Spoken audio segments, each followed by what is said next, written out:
You realize when you come into a crisis like that life is short. You can be going along in life thinking everything's fine, and then all of a sudden, whammo, something happens. And so I really started looking at, how am I spending my time? Who am I spending my time with? Essentially, I'm asking somebody to go under the knife for me. It took a lot of bravery, a lot of courage. It was so humbling to put myself out there so vulnerably like that and to be able to ask for what I needed.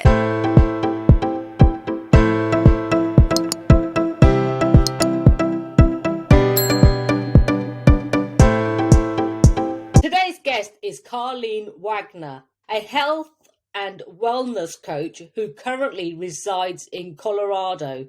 Health and wellness has always been part of Karleen's career path. She began her career working in physical therapy and has been teaching martial arts for over 15 years. A health crisis in her own life led her to seek out healthy options in nutrition and everyday products. Karleen believes that there is so much to life than just surviving from one day to the next. Welcome, Karleen. Good afternoon to you. It's good morning here. So excited to be here today. Thank you for inviting me. It's a pleasure. I'm excited for our conversation. What is one of the most courageous things you've ever done? You're starting it right off. That's actually going to lead into a lot of my story. Okay, so not to give away too much yet, but I had a kidney transplant 10 years ago.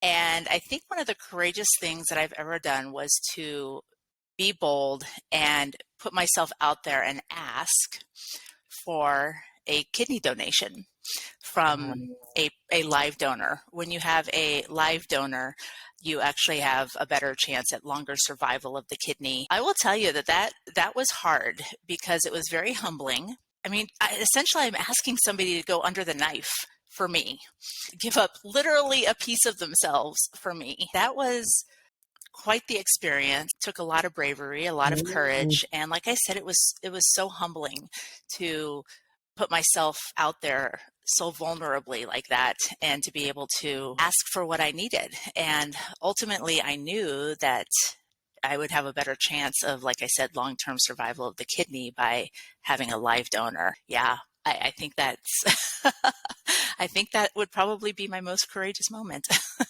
I'd have to agree.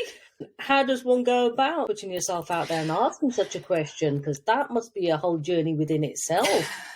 Yeah, it definitely was. I was teaching and training and working in the martial arts at that time. And so I put the word out to just our clientele. I put the word out at my church. I actually went on Facebook and put the word out there. My friends who, knew my journey and were close to me, they put it on their Facebook. They asked their friends. So it just, spread and it got out there. And by the time that I had my donor, by the time she had been tested and approved, I had 10 people offer to get tested for me.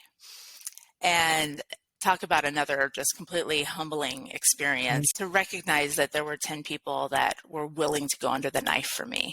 Even more phenomenal than that was the stories that I received from people. One of my friends who had offered to get tested, her dad had given his kidney to a neighbor in need. And she was so affected by her dad's act of generosity and kindness that when she had the opportunity, she wanted to do that as well. She ultimately didn't end up being the one that gave me the kidney, but, stories like that from so many people. And I mean, I had a stranger who was a friend of a friend offered to get tested because of the same kind of experience where somebody in her life had given a kidney, and she was so inspired by it that she was up for the opportunity as well. So, yeah. And honestly, I really think it was in God's hands the whole time. Yeah, and that's what you call definitely a ripple effect. Yeah. Well, I was so grateful just to hear people's story. I love stories. Yes. I love, which is why you do this, right? I love people's stories and I was just so blessed by the stories that I heard. Just amazing people doing amazing things. It was such a blessed time, and people are like, man, you know, it was like the worst time of your life. And I can look back on it and say it was such a blessed time and such an incredible time. It really was. Due to their generosity, you are still here. So Yeah. absolutely blessed. Oh, yeah. That what got you started on your health and wellness path? Yeah. So, I mean, yes and no. Uh-huh. Like I said, I've been doing, you know, in the arena of health and wellness since I graduated college. Well, even before. In high school, I volunteered at physical therapy clinics because I knew that that's the direction I wanted to go. Mhm. In college, my degrees in exercise and sports science, PTA school, and was involved in PT for several years after college before I had kids and decided to stay home. But then when the kids got a little bit older, we got involved in martial arts, which was just phenomenal for even more than just the wellness of it, like the physical wellness, encouragement, the confidence that I could see being built in the kids and the Wow. adults that I worked with, self-control, respect, discipline, all those Yeah. things that come with martial arts. And so, you know, there's wellness of the body, but there's also wellness of the mind. And I feel like that was a huge part of that, you know, creating a better mindset for people and a more positive mindset and environment. And so I've been involved, like I said, in kind of the health and wellness for my entire career, really. What was lacking was kind of the nutrition part of it. And also, you had talked about products. After my kidney transplant, I realized a couple of things. First of all, was that I was training so much physically that I looked great. Best look of my life, honestly. Got my kidney transplant. I had to slow down a little bit. My doctors were not all that impressed that I was doing martial arts with the transplant. So I slowed down, wasn't training as much, wasn't training as intensely, and I started to gain weight. And I was like, I wonder what's going on here. Well, I was one of those skinny, unhealthy people. I could eat whatever I wanted because I trained so much. I just burned it all off. But when you slow down, also a combination of the medications that I have to be on and other health things going on at the time, I realized that I needed to start looking at what I was eating. I just researched and got a lot of, you know, good information. And during that time of kind of research, I was learning about processed foods and all the chemicals and preservatives, everything that is either sprayed on our food or put into our food to can it or whatever it is, and creating more of a whole food, organic, healthy diet. But in that, I also started learning about products. And I am a little envious of you being in Europe because your standards are so much higher Yes. than the US when it comes to both food and products. And we're talking cleaning products and products you use every day, you know, skincare, shampoo, cosmetics, lotion, Yeah. soap. Soap was a big thing over the last couple of years. How those ingredients filter into our body cause illness. And the kidney is one of the organs of elimination. It's one of the organs that filters, as well as the liver. It occurred to me that if I really wanted to preserve this precious, precious gift, I needed to really think about the chemicals and everything that I was putting in my body. Just found new ways to either create my own products or found companies that had clean products. It really kind of all stemmed from that. And now I'm sharing that information with others and helping people to create better habits through their food and the products they use, from me looking for better options to stay healthier after my kidney transplant. I can totally understand that. And, you know, like you said, the kidney is the one that eliminates and filters through.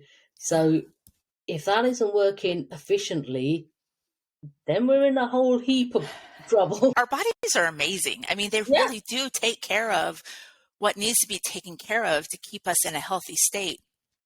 Yeah. But if we overload them and we're always asking them to do more than they were expected to do, we're wearing ourselves out and making ourselves sick. Yeah, definitely. And one of the key points you've just made there was that it's our habits. How many people are so used to using the same products, used to eating the same thing? Do they actually read ingredients, what's in it? Because I know I do, gluten-free, so therefore I do. I read everything. I like to know. Yeah. And yeah, there's a lot of things that go into them. You really need to just break the habits. Well, and it's, you don't know what you don't know. Yeah. I didn't know, Mm. that I think we've gotten better at reading food labels. Yes. It's been a little bit more, I don't know, publicized, talked about in recent years, but Definitely. reading everything labels was new to me. If you don't know what to look for, you don't know. And that's why I feel so passionate about telling people, I want to know, let's have that conversation. Let's look at what you're using. Let's see if we can find some alternatives. We are so disease ridden, Yeah, definitely. I mean, as a population, and we're doing it, a lot of it we're doing to ourselves. and I think that's the thing. I'm right next to you on that. Definitely. Let's have the conversations. Let's get it out there. And Yeah. it's simple, but like you say, there is so much disease, and some of them with the smallest increments changes can change a whole heap of difference for your life, your Oh, entire life. oh yeah. Oh yeah. And my kidney disease happened to be a genetic Hmm. mutation. So I'm grateful that like I didn't do anything to cause it. But at the Yes. same time, I am now responsible for the one I have to take care of it more than the average person. Yeah. But we all need to take care of ourselves. Yeah, definitely. So what I'd say to you is, I think you've explained a little bit. How did your health experience shift your perspective on life? Yeah. Well, it goes even beyond just the physical. You realize when you come into a crisis like that life is short, Yes. and that you can be going along in life thinking everything's fine, and then all of a sudden whammo, something happens. And Mm. so I really started looking at, how am I spending my time? Who am I spending my time with? What am I doing? Create a legacy in the world, really. What am I doing to help humanity? It's kind of an example of my setting. And so it kind of changed from going into a job, working. Well, I didn't work 9 to 5, but I'll just say 9 to 5, working, waiting for the weekends, waiting for that 1 week vacation every year, to Mm. creating a business where I can help people. I can bring people along their own journey. I have more flexibility. I can work when I want to and rest when I want to, create my own schedule. The medications I'm on, combined with some other just health issues going on, I get very tired by the afternoon. And if Uh-huh. I can get, work done earlier in the day, then I have the afternoon where I can rest or do less tense things or whatever. Mm. And my husband is self-employed. He has his own business as well.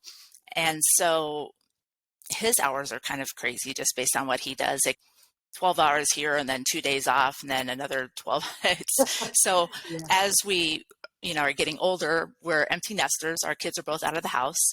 Uh-huh. And I wanted to make sure that I was available when he was available so that Mm. we could have time together. Because I think especially after, the kids leave the house, if you don't maintain your relationship, you can head into trouble there too. So I just want to make Absolutely. sure that we could Mhm. spend time together and continue our relationship past children, because for so much of our lives, our children have been there. Not that they're not here, but they're not underfoot anymore. A bit of me time. It's Yeah. quite nice, I think, sometimes to have that relationship again, and you can change just as husband and wife. Yeah. And just There's kind all of re I develop, won't I say, guess. yeah, I was gonna say reinvent. I was like, that's not Yeah. really the word, but just, yeah, Yeah. just reconnect and Yeah. create what we're gonna be in the later years in our life, so that, we have that relationship and that strength, and your perspective on life changes. Definitely. So, what was or is one of your greatest learnings from your health experience? I think one is to just take your health seriously. Mm. I was, how old was I? I was 40, 39, no, 40 when I found out that I was in kidney failure. Okay. And I mean, 40's not old. No, Like I not said, at when I was all. 40, I was in the best shape of my life. I was like kicking butt, taking names literally at karate, martial arts. I had accomplished a lot already Mm. in my life, but 40 years just didn't seem like enough.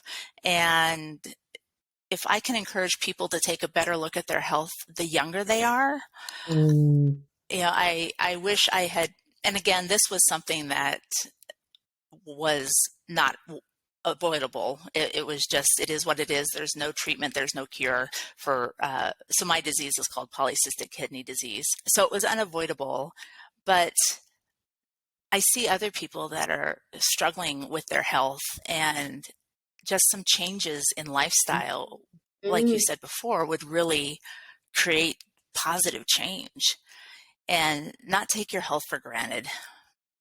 I Yeah. mean, I thought I was, and in other aspects, I was very healthy. Going along in life thinking, yeah, everything's fine, you're healthy. And then, wham, you have this silent thing going on inside you. Whether for me it was kidney disease, or whether it's, a cancer, or, I have so many friends in this stage of life that are being diagnosed as diabetic. It is something that can be both prevented and controlled with diet. So I think my biggest learning from this experience is just don't take health for granted. Even if you look and feel really amazing, push the other things by the wayside. You need to stay at it and keep it, at the front of your mind always. Yes. And, we often talk about the mindset coming from the inside out, but Hmm. how many of us actually combine the two? Like you just said so many times that, you looked good, you felt good, and people do, but the thing is, you don't know what's going on in the inside unless you actually have a look at your diet, see, the products you're eating. Processed food is such a huge thing now. We're It's busy. It's unbelievable. easy. Yeah. So yeah, that's really interesting because it's not just about our mind inside out, it's our bodies as well. Body, mind, health, everything is all connected, and somewhere along the line Yeah. something's going to give. Yeah. Yeah. Well, and talking just about mind health, there's a huge connection between the gut and the mind. Yes. What's going on in your gut, if your gut is healthy or not. Your gut affects your immunity, your immune system. It affects Mm. your mind. We're running around all the time, stressed out. That affects everything as well. Mind, gut experience. And if we don't take care of our minds as well, that can be a slow Fine. downward spiral Yeah. till finally you find yourself in a place that you don't recognize yourself anymore. Doing things that you love and making sure you have time that is stress free, and making sure that you're fueling your body properly so that everything works properly, because you're stressed and you're busy, mindset's not great, you fall into the habits of, alcohol and smoking and eating fast foods and eating junk. And it all just becomes this big, avalanche that comes down. And so it's all so connected. It's Yeah, and important. just to add to that, sleep as well. I mean, the amount of Yeah. people that underestimate sleep. Oh my gosh. Yeah. I read a book, and now, of course, I can't remember the name of it, but it was talking about like productivity. Your highest productivity hours are usually at the beginning of the day, Yeah. after you wake up, after you're well rested, and your productivity just kind of slides as the day go on. So say you work 8 hours normally, but you're going to put it in, you're going to push through and add a few more hours to your day. Those last few hours that you're adding are not nearly as productive as the morning hours. You're not thinking as well. The quality of the work you're producing is not as good. So it's actually better to stop, get rested, and start again the next morning than to just push through like so many of us tend to do. Yeah. And to take that time to rest and refresh so that you're not always working from this, low level of productivity and of energy and of awareness, all of that kind of stuff. So Yeah. it was really interesting. It's like, oh, yeah, if more people just understood that about productivity, maybe they take better care of themselves.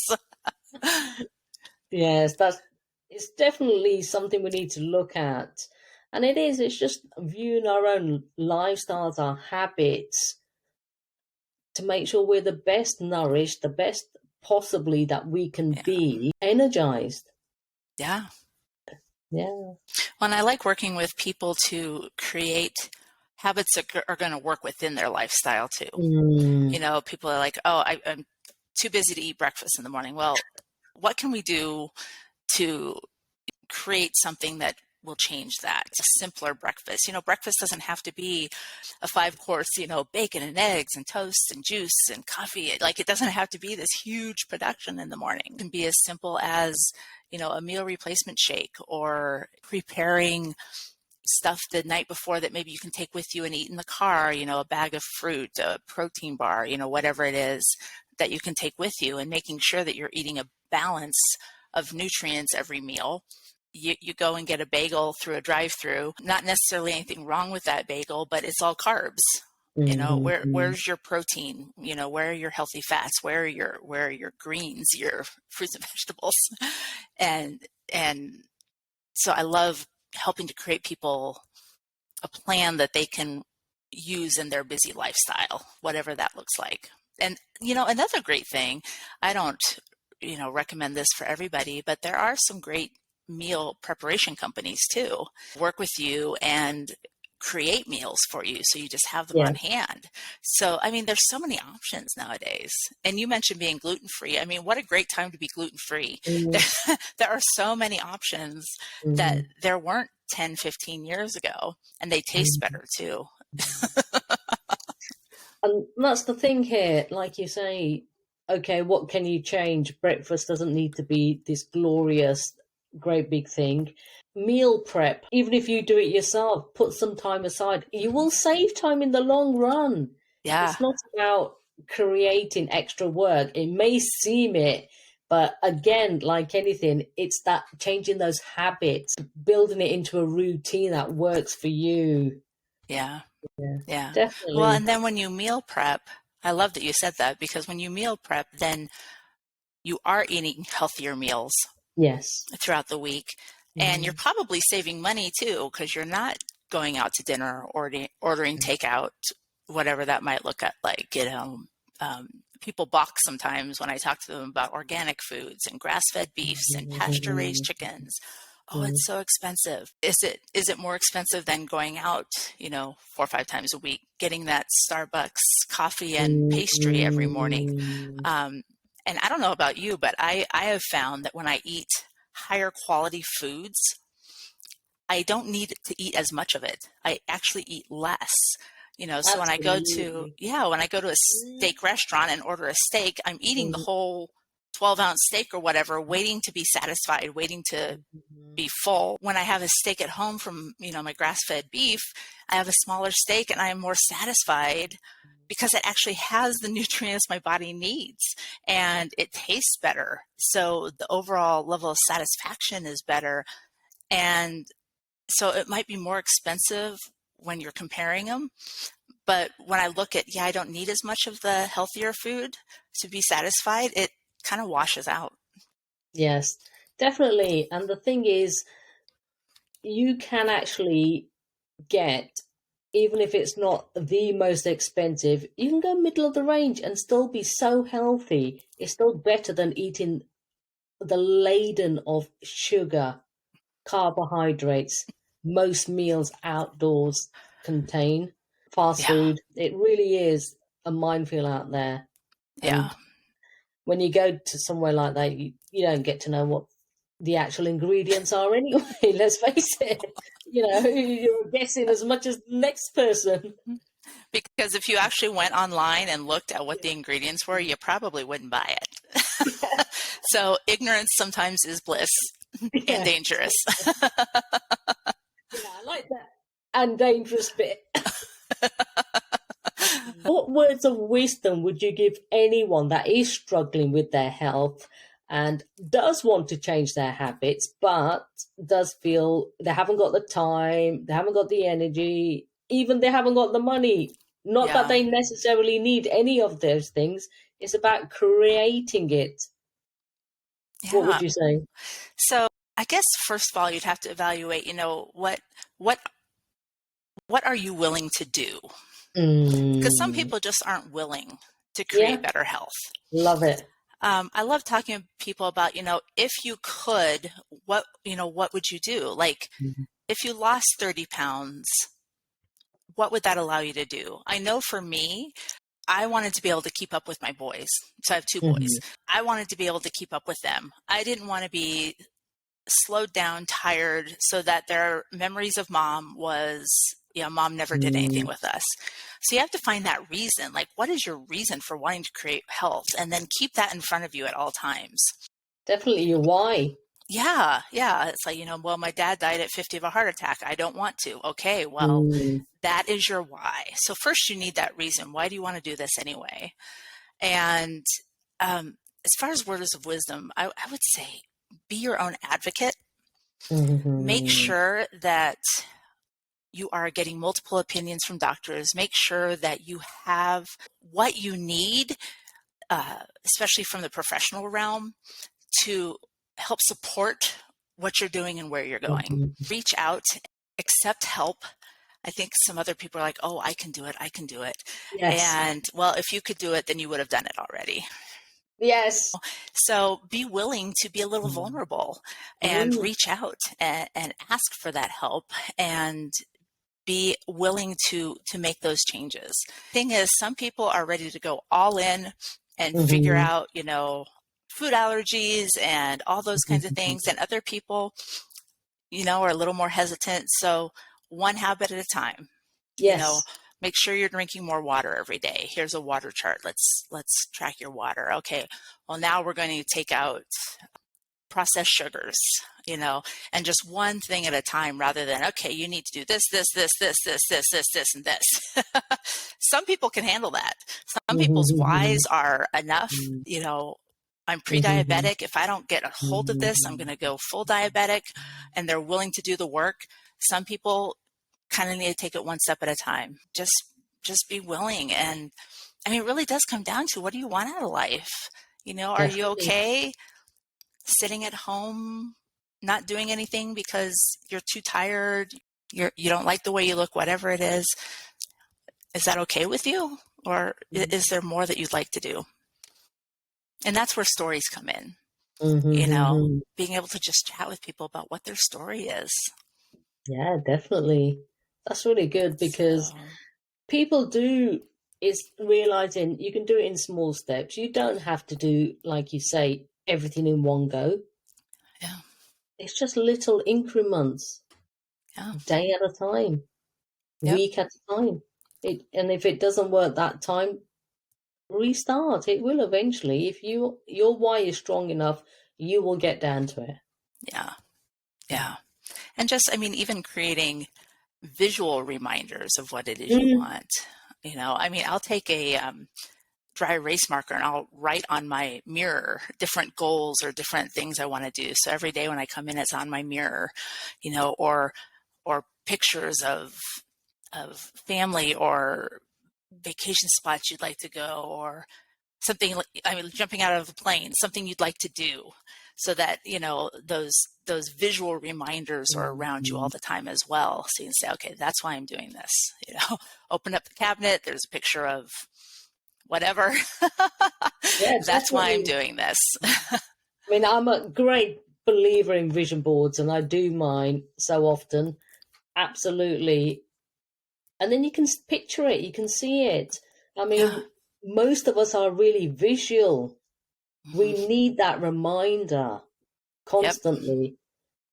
Yeah. Put a board up somewhere or just draw a picture. It doesn't have to be fancy. You just Exactly. need to be able to see it. Exactly. Yeah, a lot of us are very visual. That's why I said, like, keeping a water chart, Mhm. where Mm. you're checking off, especially type A people, we like to check off stuff.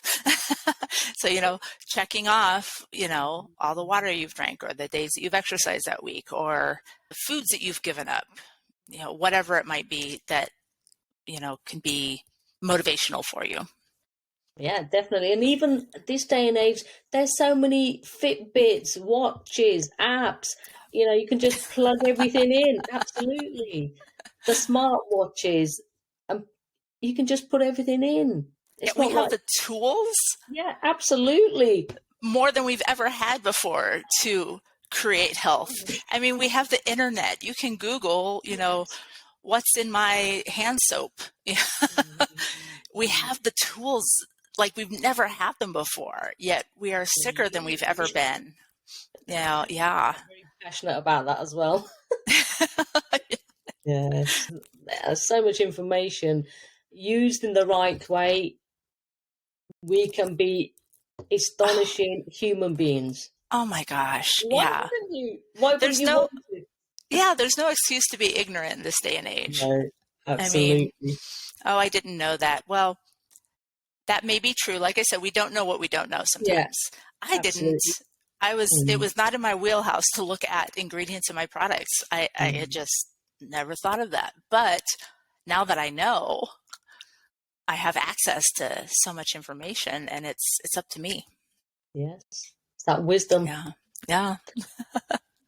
Karleen, where can the listeners find you online? What's your website? It's really simple. It's just my name, KarleenWagner.com. It's excellent if anybody would like to connect and Yeah. have you coaching them through their journey. That'll be fantastic. Thank you very much for sharing your courageous journey with us today. And in doing so, you would have helped so many. Karleen Wagner. Well, thank you. I so appreciate being here. My last question to you is, what is your definition of courage? I think it's stepping out of your comfort zone, your norm, Mhm. and doing something that takes a little bit more of you than what you're used to giving, and especially for a good cause.